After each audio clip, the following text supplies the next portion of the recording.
بسم اللہ الرحمن الرحیم۔ السلام علیکم ورحمۃ اللہ۔ سمندر کنارے ایک درخت تھا جس پہ چڑیا کا گھونسلہ تھا۔ ایک دن تیز ہوا چلی تو چڑیا کا بچہ سمندر میں گر گیا۔ چڑیا بچے کو نکالنے لگی تو اس کے اپنے پر گیلے ہو گئے اور وہ لڑکھڑا گئی۔ اس نے سمندر سے کہا اپنی لہر سے میرا بچہ باہر پھینک دے، مگر سمندر نہ مانا۔ تو چڑیا بولی دیکھ میں تیرا سارا پانی پی جاؤں گی، تجھے ریگستان بنا دوں گی۔ سمندر اپنے غرور میں گرجا کہ اے چڑیا، میں چاہوں تو ساری دنیا کو غرق کر دوں، تو میرا کیا بگاڑ سکتی ہے؟ چڑیا نے اتنا سنا تو بولی چل پھر خشک ہونے کے لیے تیار ہو جا۔ اسی کے ساتھ اس نے ایک گھونٹ بھرا اور اڑ کے درخت پہ بیٹھی، پھر آئی، گھونٹ بھرا، پھر درخت پہ بیٹھی۔ یہی عمل اس نے 7-8 بار دہرایا تو سمندر گھبرا کے بولا پاگل ہو گئی ہے کیا؟ کیوں مجھے ختم کرنے لگی ہے؟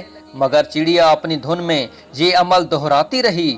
ابھی صرف 22-25 بار ہی ہوا کہ سمندر نے ایک زور کی لہر ماری اور چڑیا کے بچے کو باہر پھینک دیا۔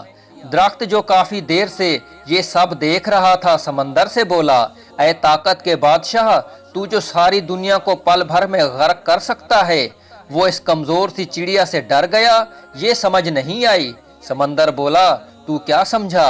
میں جو تجھے ایک پل میں اکھاڑ سکتا ہوں، ایک پل میں دنیا کو تباہ کر سکتا ہوں، اس چڑیا سے ڈروں گا؟ نہیں، میں تو اس ایک ماں سے ڈرا ہوں، ماں کے جذبے سے ڈرا ہوں۔ ایک ماں کے سامنے تو عرش ہل جاتا ہے، تو میری کیا مجال؟ جس طرح وہ مجھے پی رہی تھی، مجھے لگا کہ وہ مجھے ریگستان بنا ہی دے گی۔ سبحان اللہ۔ ماں اللہ سبحانہ تعالیٰ کی سب سے عظیم نعمت ہے، اس کی قدر کریں۔